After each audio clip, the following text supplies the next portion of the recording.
मैं हूँ रियाद अंसारी। इस वक्त मैं महाराष्ट्र के ऐतिहासिक शहर औरंगाबाद से बात कर रहा हूँ। आज जैसा सबको पता है, महाराष्ट्र में विधानसभा चुनाव चल रहे हैं और ख़ासकर औरंगाबाद शहर में भी एक राजनीति की गर्मा गर्मी देखी जा रही है। मैं जिस महिला के पास बैठा हूँ, इनका नाम है पठान दीदी है। बीजेपी की वो सक्रिय कार्यकर्ता है, हमेशा सामाजिक कामों में आगे आगे रहते हैं। चलिए जानना चाहेंगे कि आज की राजनीति पर, आज के इलेक्शन पर इनकी सोच क्या है, इनकी विचार क्या है, इनकी अपील क्या है। मैडम, हमारे चैनल में आपका स्वागत है। खैर मकदम है मैडम, आप बीजेपी की सक्रिय कार्यकर्ता और खासकर मुस्लिम महिला है आप, तो इस चुनाव को आप कैसे देखते हैं? मेरे तो चुनाव के अंदर मुझे तो समझ ही नहीं आ रहा कि चुनाव में चल रहा क्या, क्योंकि सब लोग एक दूसरे पे बस कीचड़ उछालने में लगे हैं। ना कोई मुद्दे की बात कर रहे हैं, पब्लिक की बात नहीं, किसी का कोई भला नहीं, बस एक दूसरे के पोल खोलने पे लगे हुए हैं। तो उसकी वजह से मुझे समझ ही नहीं आ रहा है कि ये इलेक्शन चल रहा है या एक दूसरे के कपड़े फाड़ना चल रहा। तो मैं तो हूँ भाई, मेरा तो कोई इंटेंशन नहीं है कि मुझे इलेक्शन लड़ना नहीं है, कुछ भी नहीं है। लेकिन मैं सिर्फ महिलाओं के काम करती, मैं हर एक की मदद करती। पुलिस स्टेशन का रहने दो, किसी की भी कोई भी मसला आन दो, मैं उसको करती। मेरा ऐसा कोई मुद्दा नहीं है कि मुझे इलेक्शन लड़ना नहीं है। बस मैंने इसलिए आपके माध्यम से मैं बोलना चाहती कि ये ज़माना वोटों का चल रहा, वोटिंग का चल रहा, और इसके अंदर मुद्दा है अभी कि अच्छा नेता चुन के लाना। जी, जो पहली बात तो चुन के लाना बोले तो लाती अवाम जी, लेकिन फ़ायदा अवाम का 5 पैसे का नहीं होता। जी, बीच वाले, ऊपर वाले, नीचे वाले ये सब कर लेते। अगर नेता लोग देते भी होंगे तो गरीबों तक तो नहीं पहुंचता मेरे ख्याल से। जी, ये मेरी ऐसी सोच है।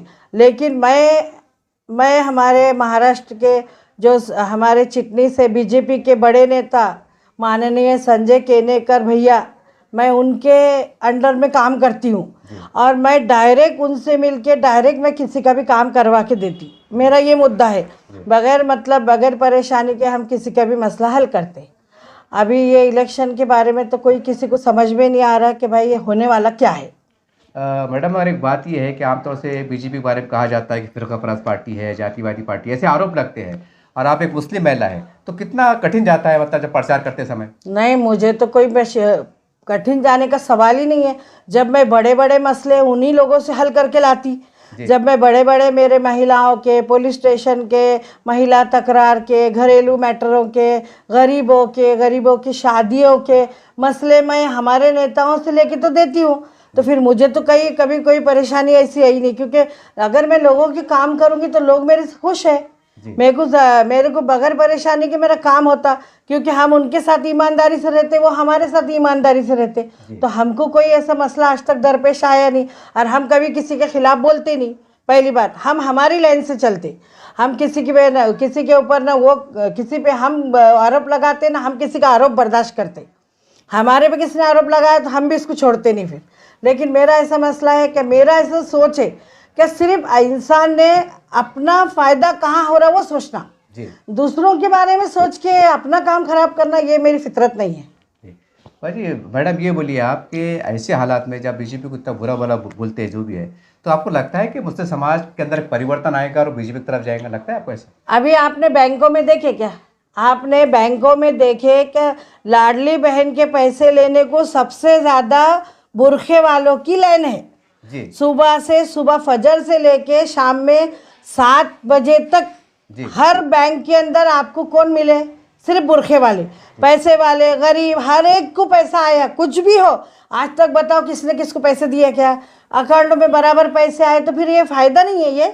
आज कितने सालों से अनाज फ्री का मिल रहा, राशन पे अनाज कितने सालों से फ्री का खा रहे ना। सभी नहीं, लॉकडाउन से खा रहे, लॉकडाउन से खा रहे। और लॉकडाउन में मेरा काम बताना है, मुझे दूसरों से मतलब नहीं है। लॉकडाउन में हमने कीटा बांटे, हमने घरों से जमा करके खाना लोगों को खाना दिए। हमारे को उसमें बेइज्जती नहीं लगी, क्योंकि हमने सोचे कि अमीरों से खाना लेके गरीबों को अगर दे रहे तो उसमें दुआ का भी काम है और नाम भी है। तो इसमें बस हम ऐसे मुद्दे पे काम करते। तो आने वाले चुनाव के अंदर जनता के नाम कोई संदेश खासकर मुसलमानों को, या मुस्लिम की बात तो है नहीं, फिर भी आज एक हिंदू मुस्लिम की राजनीति चढ़ी है, कभी विवाद चल रहे हैं, तो क्या कहेंगे? मतलब कितना नहीं, मेरा तो सोचना ऐसा है क्या हिंदू और मुस्लिम का तो ये ख़त्म ही कर देना पहली बात। क्योंकि इसके अंदर क्या हो रहा मालूम क्या? बोलने वाले बोल देते, लेकिन कल गरीब का मरण हो जाएगा इसमें। जी। अगर कोई गरीब मुसलमान हिंदू बड़े नेता के पास जाए जी। तो वो उनका काम नहीं करेंगे ना, बोलेंगे तुम्हारे लोग हिंदू मुस्लिम का झगड़ा करते, जी। हिंदू मुस्लिम के। देखो वो हमारे नेता लोग ऐसे हैं, मैं हमारे माननीय संजय केनेकर साहब जो मेरे भाई से बढ़ के है, मैं अगर कोई भी मसला लेके गई होंगी तो आज तक मैं खाली नहीं आई। मैंने कितने बड़े बड़े मसले हल करी उनके साथ रह के। हमारे अतुल सावे साहब, हम जब भी गए हमारा मसला उन्होंने हल करे, क्योंकि वो ये नहीं देखते कि पठान दीदी मुस्लिम है। और मेरा भी आवाम से यही विनती है कि मैंने आज तक जितने लोगों का मैंने अगर काम ली होंगी तो मैंने बराबर उनका काम करा के दी। और इलेक्शन का तो कोई मुद्दा ही नहीं है, मेरे को कोई इलेक्शन लड़ना नहीं है, ना मेरे को किसी के खिलाफ बोलना नहीं है, मगर मेरी सिर्फ अवाम से, मेरी माँ बहनों से यही गुजारिश है कि अपना वोट ज़ाय मत करो, अपना वोट ऐसी जगह इस्तेमाल करो कि जहाँ पर कल तुम खड़े हो तो तुम्हारे वास्ते सामने वाला कुर्सी दे जी। कि अरे इन्होंने हमको वोट दिए थे।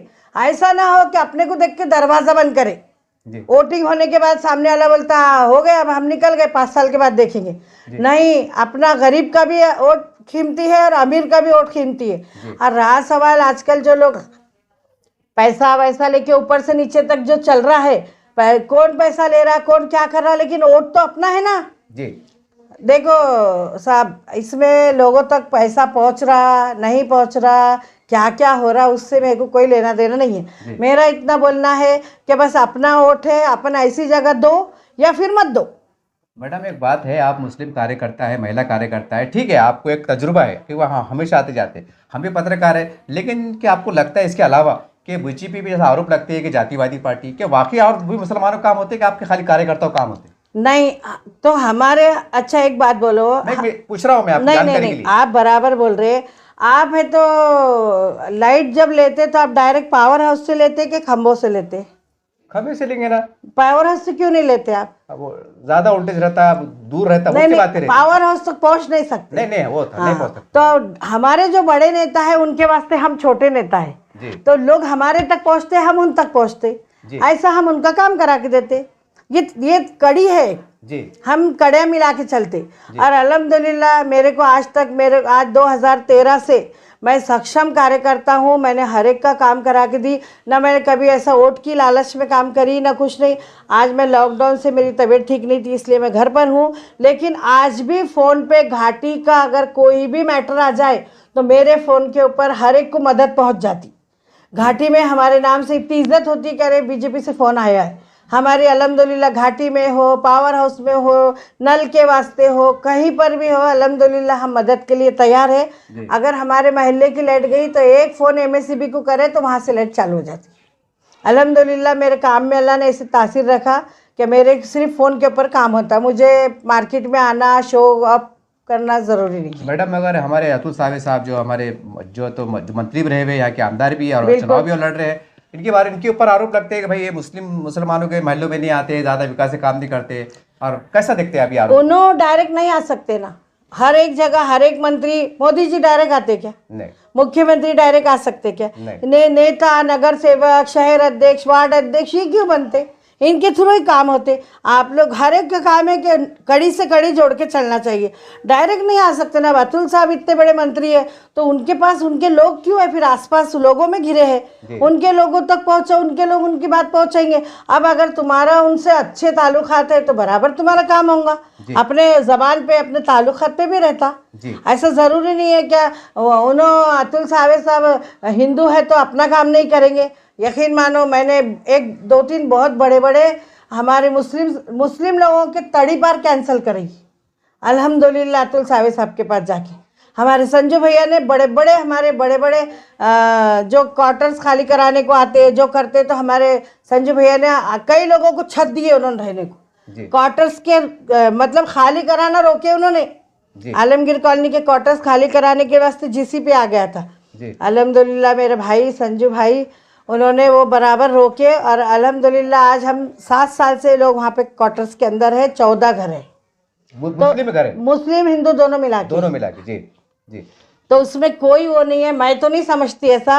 अब ये राजनीति करने वाले बोलते नहीं क्या ऐसा बात करके अपनी रोटियां सेकेंगे, तो वो मुद्दे को मैं नहीं मानती। मैं एक औरत हूँ और मैं औरत होने के बाद मैं उसमें 2013 से काम करती हूँ, और मैं आलमगीर कॉलोनी के अंदर मोहल्ले में रह के, हालांकि हमारे मोहल्ले में नासिर सिद्दीकी साहब, वो भी मेरे भाई है, जी हम मिल के काम करते हैं। जी अगर कोई मसला आया तो मैं उनको फ़ोन करती, उनका कोई मसला आया तो वो मेरे को फ़ोन करते। हम ऐसा नहीं समझते कि वो MIM के हैं और मैं बीजेपी की हूँ। हम मिलजुल के काम करते, मोहल्ले वालों का भी मसला हल करते। मेरा इतना बोलना है कि बस लोगों ने, अवाम ने, माँ बहनों ने गलत जगह गलत लोगों पे भरोसा करके बगैर परेशानी के अच्छी से अच्छे एक कैंडिडेट को चुन के देना, मेरी ऐसी सबको राय है। मैडम, अगर आप बीजेपी से तो जाहिर सी बात है आप जो तो महायुति की बात करेंगे, लेकिन शहर में कई लोग ऐसी भी है कि भाई महाविकास आघाड़ी अच्छा काम कर रही है, सब समाज को लेके चल रही है, ऐसा भी उनके बारे में कहा देखिए, मैं तो महाविकास आघाड़ी के बारे में तो ज़्यादा मैं जानती भी नहीं है, वो बारे में मेरे को मालूमात भी नहीं है, क्योंकि कैसा है मालूम क्या, मैं कभी किसी के खिलाफ बोलूँगी नहीं। मैं इतना जानती हूँ कि मैंने जिस पार्टी में काम करी उसमें मैंने अच्छे से काम करी, और मैं किसी से भी, अगर दूसरे पार्टी के लोगों से भी अगर कहीं कुछ मसला आता तो मैं उनसे बहुत इज्जत से अपना काम निकालती, या उनका काम मेरे से रहा तो मैं निकालती। हम लड़ाई झगड़ा करके एक दूसरे पे कीचड़ उछाल के काम करने में मैं विश्वास नहीं रखती। क्योंकि मैडम, बहुत से आपने टीवी पे देखा होगा कि अपने नीतीश राणे साहब है, उनका बयान आया था मस्जिद पे घुस के मारेंगे, ये करेंगे, मस्जिद है, तो बड़े लोग तरफ से बयान आते हैं, तो फिर आपको लगता है आप मुसलमान की महिला कार्यकर्ता को परेशानी देखो, ये सब एक जैसे नहीं रहते।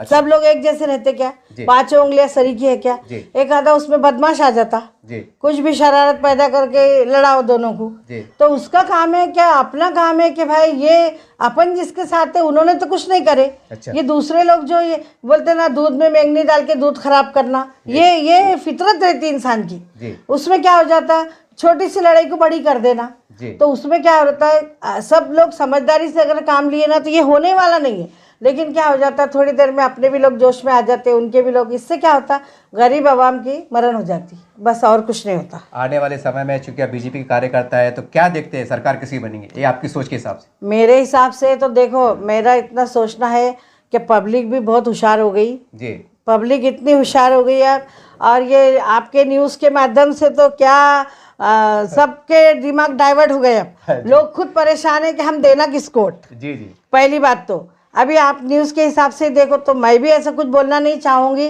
बस इतना है कि जो ईमानदार है अल्लाह ताला उसी का साथ देता, जो सच है, झूठ का तो साथ अल्लाह भी नहीं देता। बस हम भी जो सच है उसका साथ हम भी देंगे, और हमारे पास जो हमारे साथ चलने वाले लोग हैं हम उनको वही राय देंगे कि भाई इनके साथ अपने को चलना है।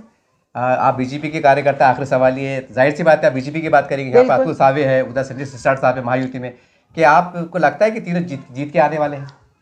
देखो, मैं तो अभी फैसला करने वाले हम कोई नहीं, नहीं, अभी हवा जो चल रही है इलेक्शन की वो बहुत खराब हवा चल रही, क्योंकि माहौल पूरा खराब कर दिए। औरंगाबाद का माहौल बहुत खराब हो गया, क्योंकि औरंगाबाद में सिर्फ जाति दुश्मनियां चल रही। अभी इलेक्शन अपना क्या बोलते, जो अपने पब्लिक का भला ये कोई नहीं देख रहा। अभी सिर्फ सब एक दूसरे पे फुटम फाट, सब एक दूसरे के पोल खोल रहे।